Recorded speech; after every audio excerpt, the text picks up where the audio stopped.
दोस्तों आप सभी का स्वागत है। आज का टॉपिक है एक व्यक्ति चलती रेलगाड़ी में इंजन की ओर मुंह करके बैठा है। वह एक सिक्का उछालता है। सिक्का किधर गिरेगा? व्यक्ति के पीछे।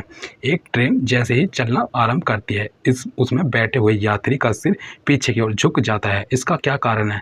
गति के जड़त्व के कारण। गुरुत्वाकर्षण के सार्वभौमिक नियम का प्रतिपादन किसने किया? न्यूटन ने किया। न्यूटन ने वस्तु के संवेग में परिवर्तन की दर उस पर आरोपित बल के अनुक्रमानुपाती होती है तथा संवेग आरोपित बल की दिशा में होता है। यह गति के किस नियम की व्याख्या करता है? गति के द्वितीय नियम की। गति के द्वितीय नियम से क्या प्राप्त होता है? बल का व्यंजक है F बराबर ma। फिर इसमें न्यूटन के गति विषयक द्वितीय नियम के दैनिक जीवन में कुछ प्रमुख उदाहरण हैं। समान वेग से आती हुई क्रिकेट गेंद या टेनिस गेंद में से टेनिस गेंद को कैच करना आसान होता है हल्की होने के कारण। क्रिकेट खिलाड़ी तेजी से आती हुई गेंद को कैच करते समय अपने हाथों को गेंद के वेग की दिशा में गतिमान कर लेता है ताकि चोट कम लगे। गाड़ियों में स्प्रिंग और शॉक एब्जॉर्बर लगाए जाते हैं ताकि झटका कम लगे। कराटे खिलाड़ी द्वारा हाथ के प्रहार से ईंटों की पट्टी तोड़ना। ऊंची कूद एवं लंबी कूद के लिए मैदान की मिट्टी खोदकर हल्की कर दी जाती है ताकि कूदने पर खिलाड़ी को चोट न लगे। अधिक गहराई तक कील को गाड़ने के लिए भारी हथौड़े का उपयोग किया जाता है। गति का दूसरा नियम किससे संबंधित है? संवेग से। गति का दूसरा नियम किसे समझने में सहायक है? बल के प्रभाव को। न्यूटन के गति विषयक किस नियम को क्रिया प्रतिक्रिया का नियम भी कहते हैं? तृतीय नियम को। गति का तृतीय नियम किनके बीच संबंध दर्शाता है? स्थिति और वेग के बीच प्रत्येक क्रिया की उसके समतुल्य और एक विपरीत प्रतिक्रिया होती है। तृतीय नियम के अनुसार दीवार पर फेंकी हुई गेंद किस गति विषयक नियम के कारण टकराकर वापस लौटती है? गति विषयक तृतीय नियम के कारण। न्यूटन के गति विषयक तृतीय नियम के संबंध में सही कथन है। बल अलग अलग निकाय पर विपरीत दिशा में लागू होता है। इसमें अगर लागू होता है। तेज गति से आने वाली क्रिकेट गेंद को पकड़ते समय क्षेत्र रक्षक अपनी बाहों को पीछे की ओर क्यों खींचता है? क्योंकि वह लंबे समय तक कम बल का अनुभव करता है। गति विषयक तृतीय नियम के दैनिक जीवन में कुछ अनुप्रयोग। बंदूक से गोली छोड़ते समय पीछे की ओर झटका लगना। नाव के किनारे पे से जमीन पर कूदने पर नाव का पीछे हटना।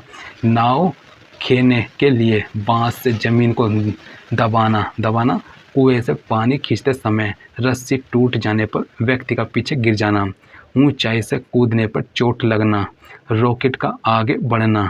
रैखिक संवेग में आएगा बल और समय अंतराल के गुणनफल को क्या कहते हैं? आवेग ब्रैकेट में आएगा आवेग I बराबर बल गुना समय अंतराल।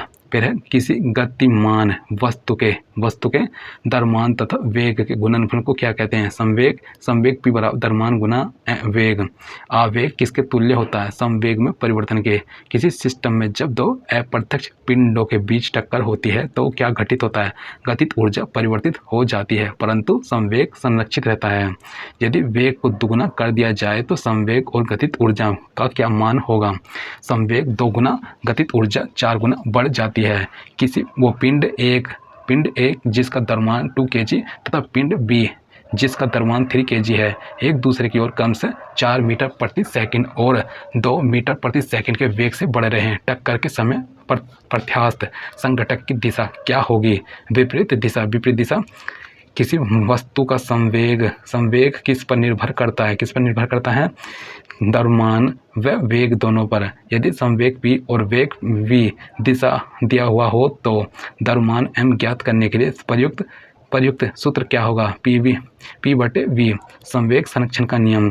गति विषयक द्वितीय व तृतीय नियम के संयोजन का महत्वपूर्ण परिणाम क्या है?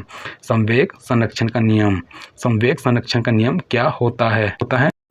एक या एक से अधिक वस्तु के निकाय पर कोई बाह्य नहीं लग रहा हो तो उस निकाय का कुल संवेग नियत रहता है।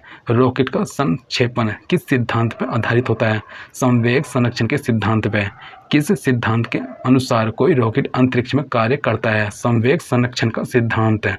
इसमें आएगा एक सेल के विस्फोट के बाद उसके कई टुकड़े अलग अलग दिशाओं में उड़ जाते हैं। इस स्थिति में क्या संरक्षित रहता है? संवेग।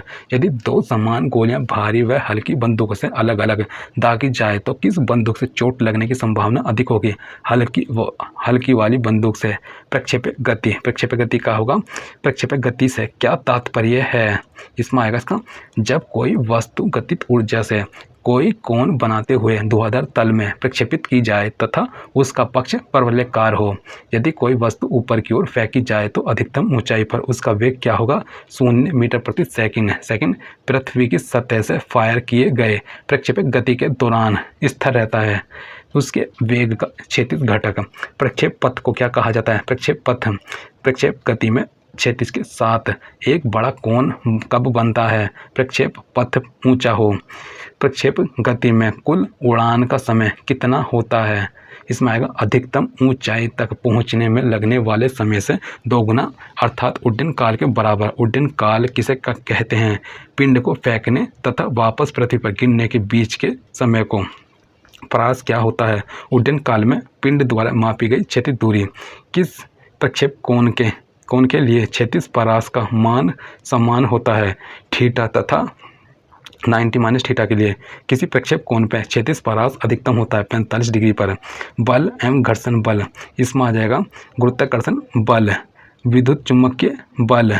इसमें आएगा स्थिर विद्युत बल, चुम्बकीय बल, दुर्बल या क्षीण बल, प्रबल बल। फिर है सड़क पर चलने की अपेक्षा बर्फ पर चलना कठिन होता है, क्योंकि बर्फ में सड़क की अपेक्षा घर्षण कम होता है। हम बिना फिसले पृथ्वी पर चलने में सफल रहते हैं। क्यों? घर्षण बल के कारण। यदि कोई वस्तु किसी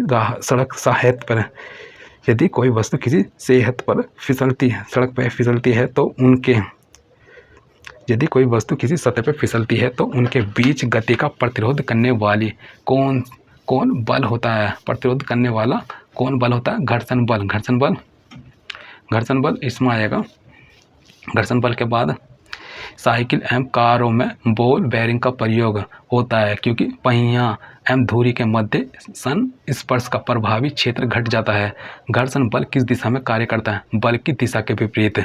एक साइकिल स्थिर त्वरण से गतिमान है। पीछे के पहिए पर घर्षण बल किस दिशा में होता है? पश्चिम दिशा में। घर्षण बल द्वारा किया गया कार्य होता है हमेशा ऋणात्मक। फिर इसमें घर्षण द्वारा किए गए कार्य का क्षय नहीं होता, बल्कि वह किस ऊर्जा में परिवर्तित हो जाता है? तापीय ऊर्जा में। कारों के ब्रेकिंग पैड में घर्षण के किन गुणों का उपयोग किया जाता है? घर्षण के सकारात्मक प्रभाव का। यदि कोई वस्तु किसी सतह पर फिसलती है तो उनके बीच गति का प्रतिरोध करने वाला बल क्या कहलाता है? घर्षण बल। घर्षण बल की क्या विशेषताएं होती हैं? संपर्क में रखी दो वस्तुओं के मध्य का बल, गति का विरोध, दिशा सदैव वस्तु की गति की दिशा के विपरीत। कुछ अन्य बल में आएगा सर्पी घर्षण बल, सतह पर सरकना। लोटनिक घर्षण बल, सतह से लुढ़कना। फिर इसमें आएगा लोटनिक घर्षण बल का मान होता है सबसे कम, स्टैटिक घर्षण बल का मान होता है सबसे अधिक। घर्षण बल को कम करने हेतु क्या उपाय अपनाए जाते हैं? मशीनों में स्नेहक तथा बॉल बेयरिंग का प्रयोग। बल गुणनफल है द्रव्यमान एवं त्वरण का। भरी हुई गाड़ी को चलाने में उसे चलायमान रखने के लिए आवश्यक बल की अपेक्षा अधिक बल से धक्का देना पड़ता है। क्यों? क्योंकि एक बार गाड़ी चल पड़ने के बाद घर्षण कम हो जाता है। स्थिति विज्ञान के अंतर्गत अध्ययन किया जाता है विश्राम की स्थिति का। की शर्तें हैं। वस्तु की स्थिरता किस पर निर्भर करती है? स्थायी संतुलन की शर्तों पर। स्थायी संतुलन की शर्तें क्या होती हैं? वस्तु का गुरुत्व केंद्र अधिक से नीचे हो। फिर है गुरुत्व केंद्र से होकर गुजरने वाली ध्रुवीय रेखा वस्तु के आधार से होकर गुजरनी चाहिए। थैंक यू दोस्तों। आज के